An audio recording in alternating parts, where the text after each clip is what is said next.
Hi, favored ones. Welcome to Soul Talk. Our guest for today is Coach Johnson Chua, and this person is really well known in the art of Feng Shui, in the world of Feng Shui.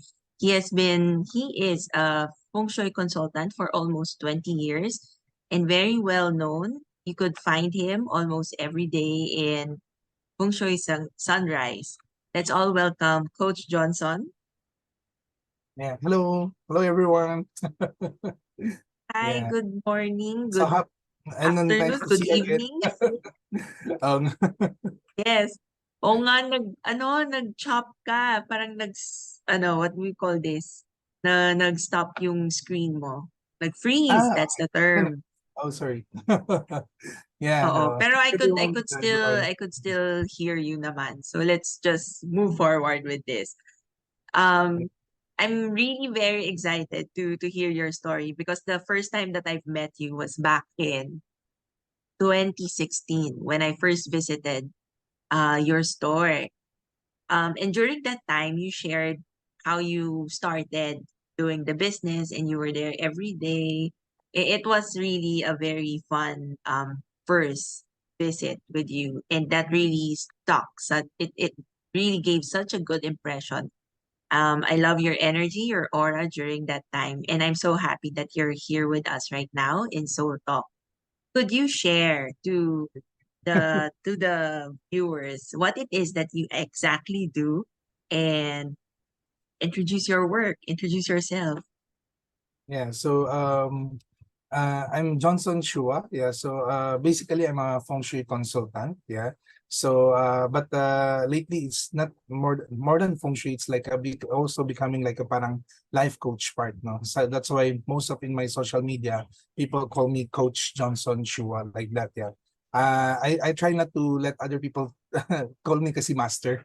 I'm not yet that old. So okay, Pero normally coach is much more better kasi for me it's much more about touching lives than commanding and controlling lives. Yun, kaya mas more gusto ko yung coach na word like that yun. So basically I do a lot in terms of the Chinese metaphysics. Yeah, so feng shui is one part of it. Yeah, so it's more about like checking about placement, arrangement, like that environment on in placing all the sectors in our houses or offices, okay, to make it much more better flow of good energy, okay, para to harness better energy like that, no? So it can enhance prosperity, success, okay, and also for good health like that, no? And then I also do a lot of like in terms of like personal reading. Yeah, like there's called the forecasting or patsu reading. Patsu reading is like a life reading. It's much parang mapping your life. Okay, so it's much more about giving understanding to a certain person. That's why I use more of the counseling side. Okay, I don't use the fortune teller, fortune telling like that. No, I don't want to tell about the future. It's much more about want to tell you about your strength and your weakness, para you can prepare your future. Okay, you can strategize your future like that. Yeah, so basically I do all of that. Yeah, then some other side of the metaphysics like face reading, also like date selections like that. And I have a small shop in my in the Binondo. Ayan. So I'm selling some of the cures and charms like that. Okay. And not only for like enhancer kasi most of them naman mga Chinese ornaments medyo good looking naman sila para maganda rin sila pang display sa bahay, 'di ba? So pwede rin sila para for gift like that. Yeah, so kung may mga inauguration, house moving like that, yun, so these are basically what I do. That's really a lot because I remember the first time I visited you, you were talking to your customers who were buying, and then at the same time, um, me and my friend were also receiving counseling from you. The Yeah, it's the patsu, right? yeah, the patsu. Mm, Yeah. hold on. Your screen is still frozen. Is it Oh, possible to turn off your cam and then turn it on again? okay. Yeah, try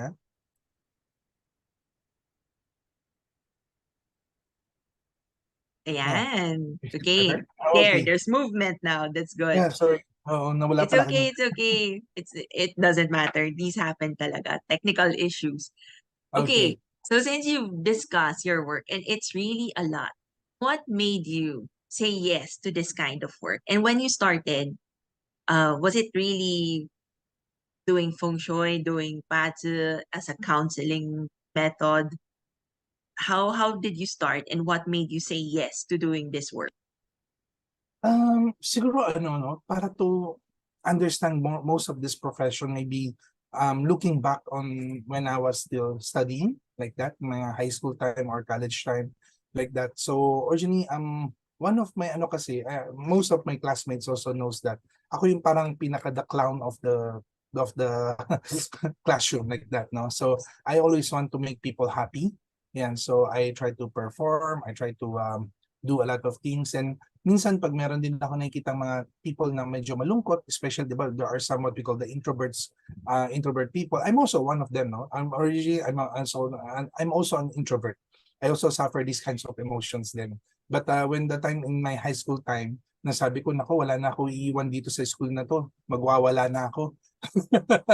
Like that, no? So I try to get out of my shell and share some of my parang mga like talents maybe or skills, like that. So I try to make people happy. But syempre, in reality, not everyone is happy. Okay, most of people has problems inside them. So there are also some people like my introverts. Some of my friends like that. Meron ako mga kaibigan na nabubuli, mga like that. So minsan parang dumating yung point na parang I want to spend time with them, talking to them, like that, and then encouraging them, inspiring them. But parang I think siguro, I'm not sure kung part ba talaga sa akin, innate na sa akin yung pagiging parang I want to be a life coach, like that, no? But things also, a lot of happened din sa amin, sa family namin, and there's a lot of negative and problems din nangyari. So basically, I also stopped on doing that because me, myself, I'm also, nababalot na ako ng negativity also. So mahirap magbigay ng payo pag ikaw mismo nagiging negative. Then maybe one good thing is on how Feng Shui opened my eyes, and also how Feng Shui principles, I can use yung knowledge dun also to help other people. Parang ganun siya. Kaya parang nakita ko na meron palang way of understanding. Kasi pag wala kang understanding, you have a lot of fear in your life. Okay, so one way of to counter fear is to have the knowledge, to have the understanding. So if you have understanding, you will not be feared, di ba? Parang kunyari first timer tayo mag-swimming, takot ka sa tubig. 'Di ba? Pero if you learn how to swim, hindi ka natakot. So that's it. So it's more about understanding and awareness, like that. So nung time na yun, na-intrigue ako, like parang through birthday pala, through elements pala, we can understand a person's personality. And then mas easier to give advice on that part. Origin, before I give advice, also to correct myself. Kasi nakita ko doon na, shucks, kaya pala naging ganun ako. Kaya pala naging ganyan ako kasi I have this kinds of personality rin pala. Yun. So, yun ang mga ilang things. Like, nung time na yun na when I learn na how to do Feng Shui and understand myself, natawa na lang ako sa self ko kasi meron ako isang naging friend, high school time. Grabe, for almost 4 years. First year, magkasama kami, pero hanggat hindi kami, siguro may minor misunderstanding, no? Hindi ko na siya kinausap hanggang 4th year. Almost 4 Wow. years na. Tsaka ko lang siya Ano, mapupusok diba? na hearts pag Oh, 'di ba? bata pa. Parang ang grabe, 'di ba? Parang ganoon. Pero then normally as tayo mga tao, 'di ba? We try to we don't took blame. We always blame it to the other person. 'Di ba? Most likely ganoon tayo. Mahilig, mas mabilis kasi magturo kaysa sa aminin Yes. yung sarili nating mali, like that. But because of the understanding of my birthday, my elements in my feng shui, I understand na yung personality ko pala, shucks, meron pala akong ganun na problem. Oo, kaya yun yung itinry kong i-change. Yun yung tinatry kong baguhin. Like that, yun. So, doon ko naintindihan. Ngayon, ayoko na siya maulit din sa mga ibang tao na meron partly same the element with me. Diba? Kasi kundi magre-regret siya for 4 years na nawala yung time na to get together with that friend. Diba? Parang ganun siya. Yun. So, maybe not only about knowledge about the feng shui lang, kung hindi also yung mga personal experience.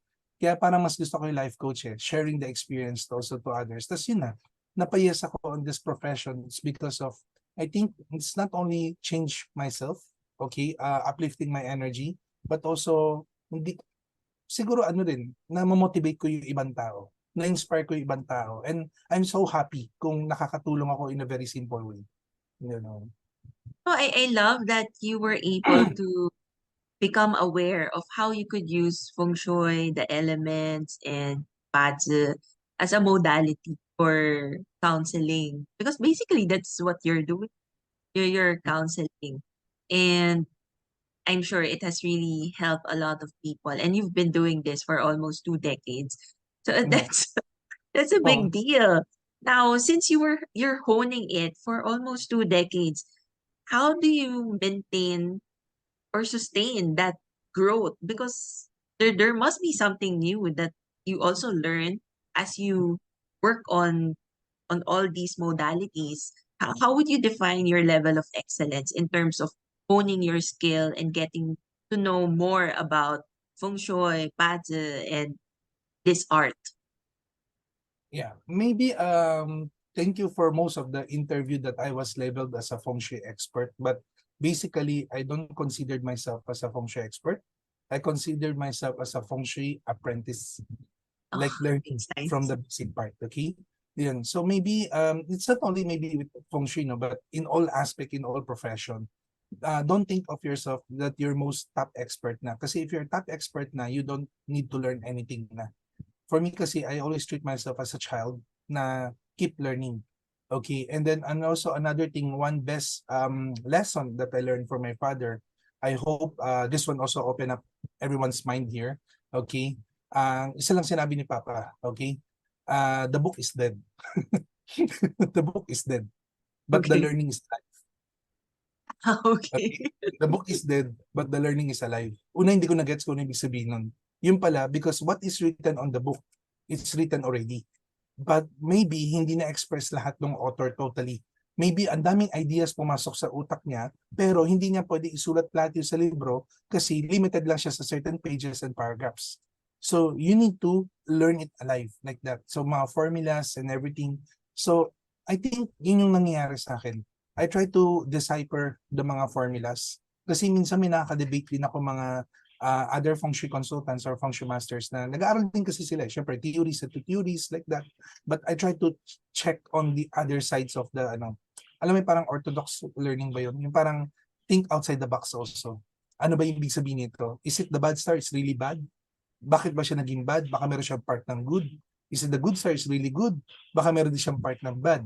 Kasi 'di ba sabi natin hindi naman there's no such thing as fixed good and bad. 'Di ba? Pag anything sobra is bad. Yes. When it's balance, it becomes good. 'Di ba? Oo, 'yun. Parang ganoon din siya, no? Kaya same learnings, no? From different kinds of profession, even in eating, 'di ba? Balanced diet. We're hindi masama rin yung super diet or masama rin naman yung super eating. Yan, we need the balanced diet. So the same also with the balanced learning. Kaya I think yun yung one way that I need to learn. Tapos, and also learn to be aware and adapt. Okay? Number one, awareness. Aware of what's happening.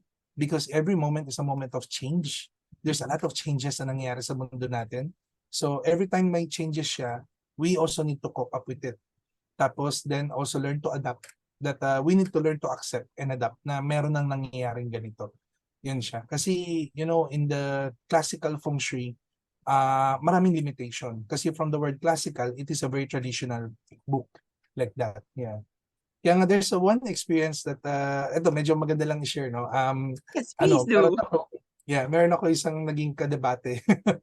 Debate lang. It's a friendly debate. Originally, for me, when I say the word debate, debate is good. Debate is finding what Yes. is right, what is wrong.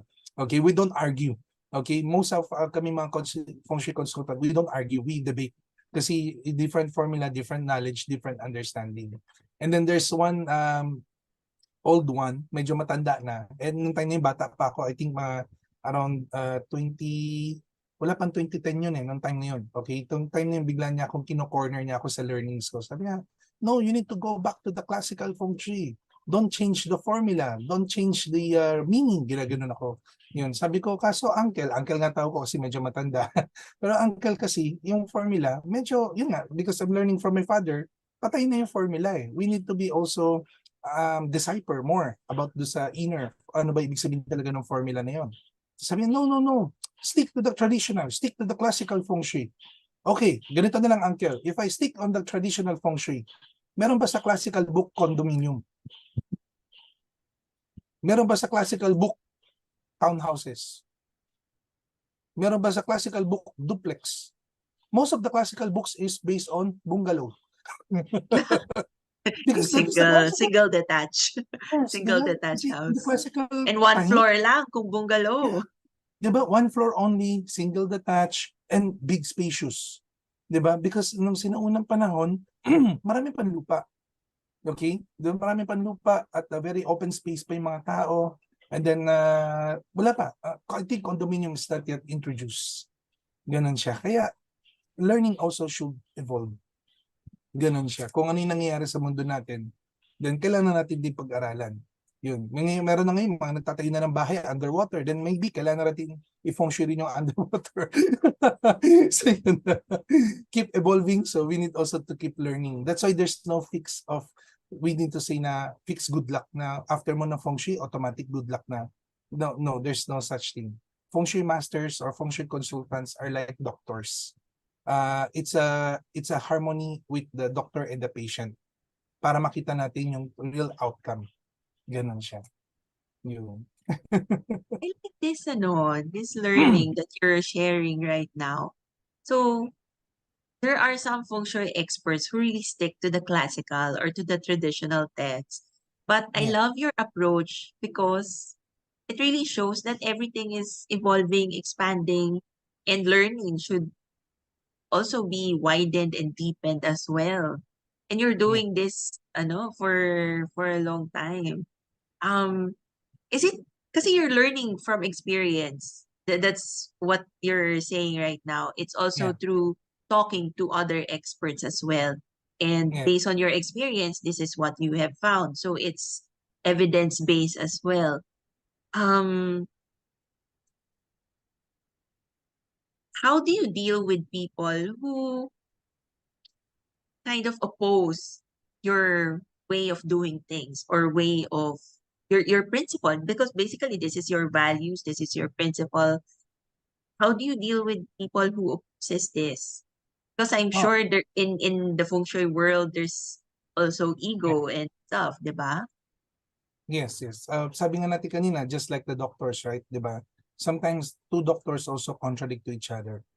But the most important is the doctor and the patient. Ah, I love Not that about the point of doctor and the view. doctor, right? Oo. So, number one, hindi ko naman client or pasyente yung other feng shui master.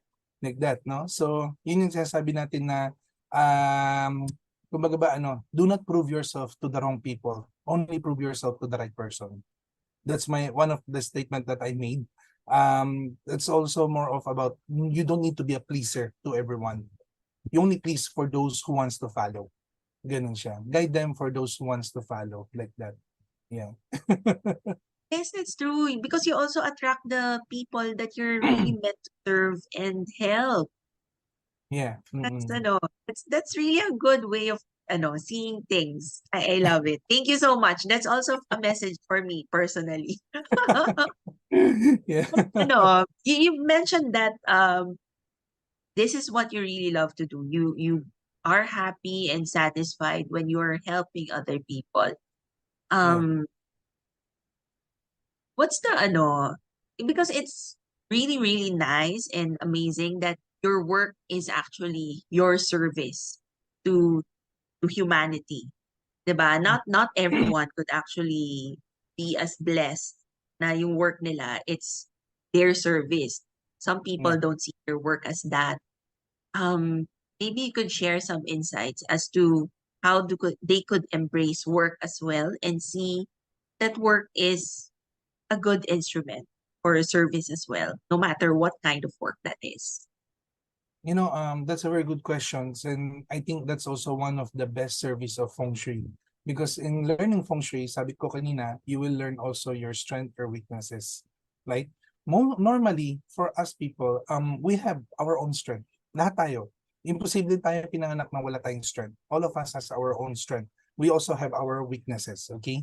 So, number one, if we're applying for a job, okay, or maybe trying to make a business or offering a service, okay, what do you offer? Do you offer your weakness or do you offer your strength? Normally, we offer our strength, right? Because our strength is our passion. Our passion becomes our strength.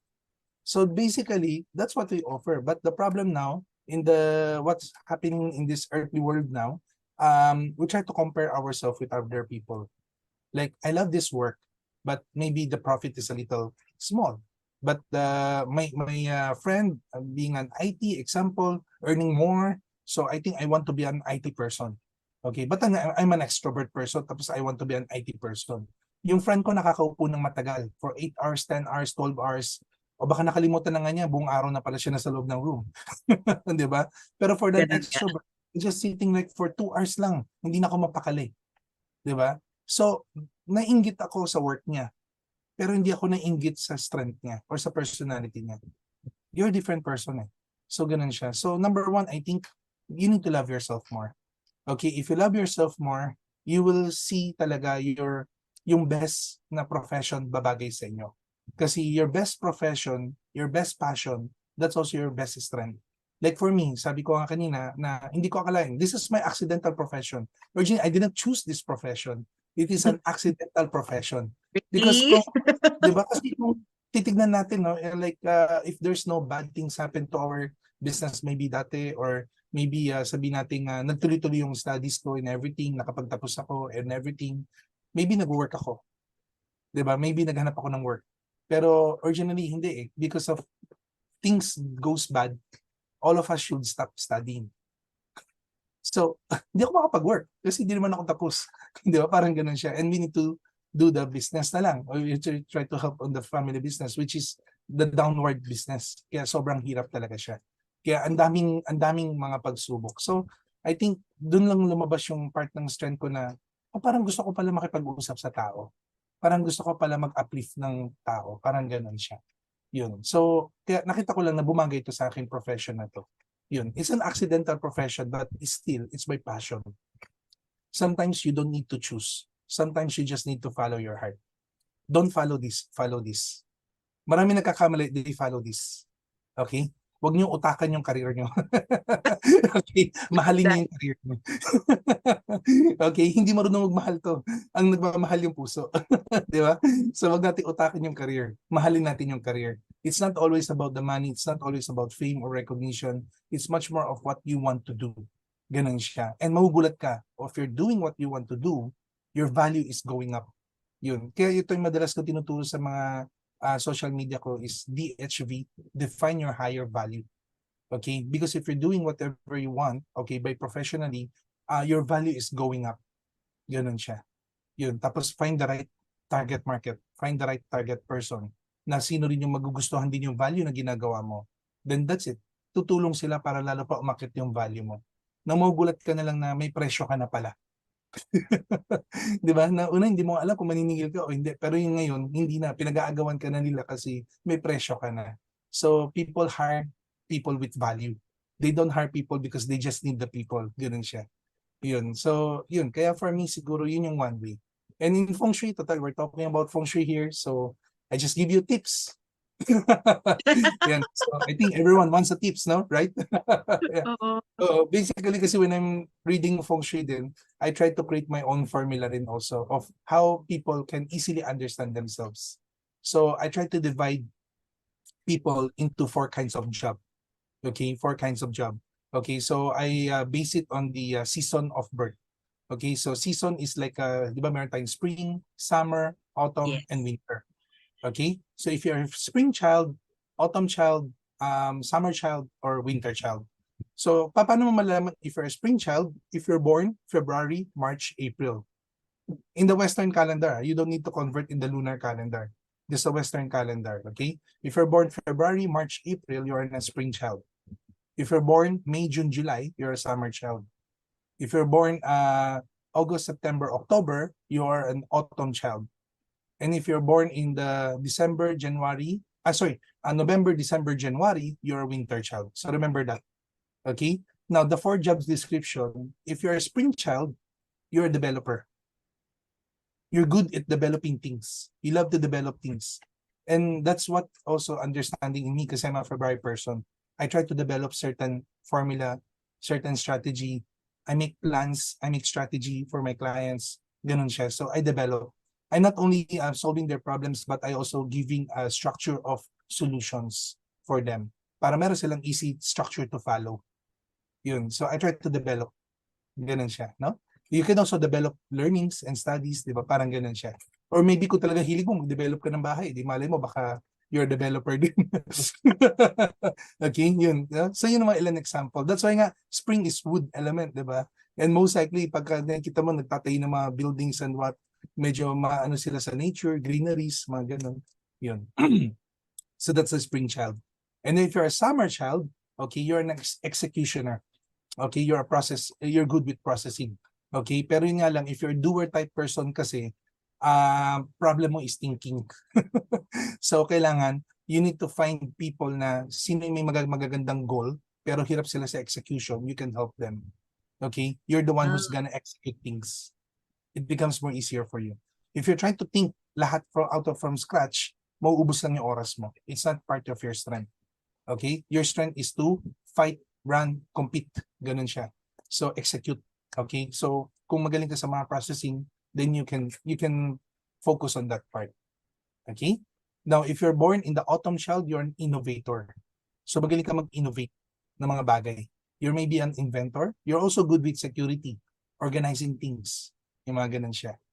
Okay? And then if you're born winter child, you're good with thinking. Maybe thinking outside the box, mga ganun klase, crazy plannings, mga ganun yun. So, maraming mga ideas papasok sa'yo. Yan. Okay? At least, di ba, meron na kayong part na isang strength na alam nyo na.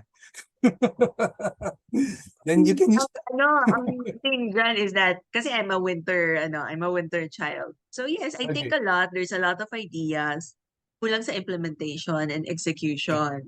Yun yung Yeah. yun yung bottleneck. But, we learn naman. Eventually, Yeah. we learn a Pero little no, bit. at least, di ba, at least lang, with the little learning, sa alam mo na kulang ka sa execution. So who is the right people that you need to find? Summer Summer, child. summer Yeah. child.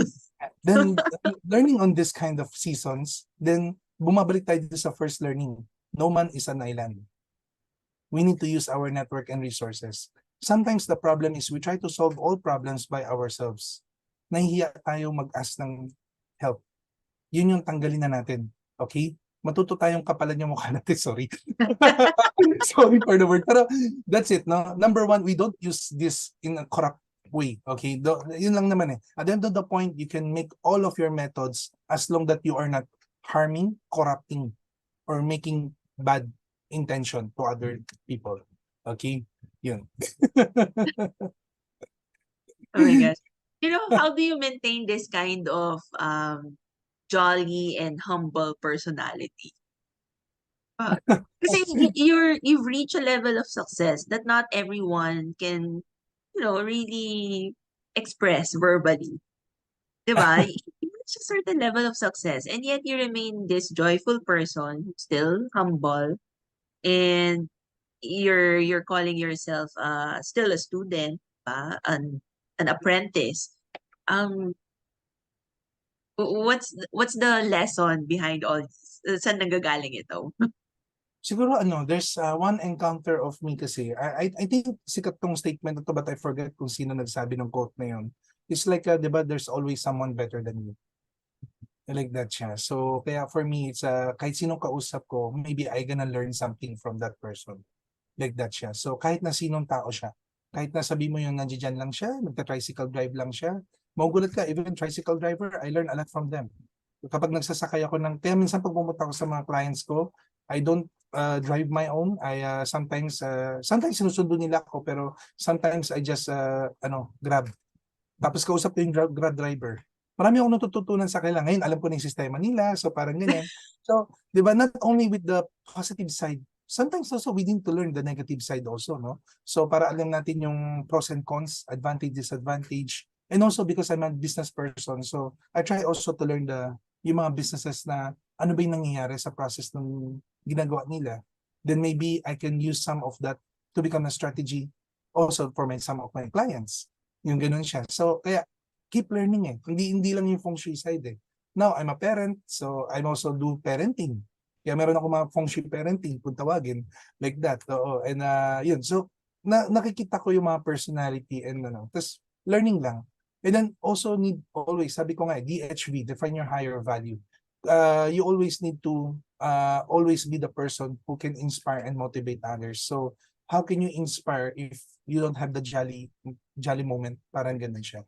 So, kailangan medyo high-spirited ka, masaya ka, ganun. Oo. Pag malungkot ako, hindi niyo ako makikita. That's it. Yun lang yun. Kasi number one, my rule, pagka down yung energy ko, hindi ako pwede mag-consult. Hindi ako pwede magbigay ng payo, in a way. Yun. I agree with that. Ang ano, I love this. You know, our conversation is very short right now, but then it's so meaty. It's really it's really jam-packed.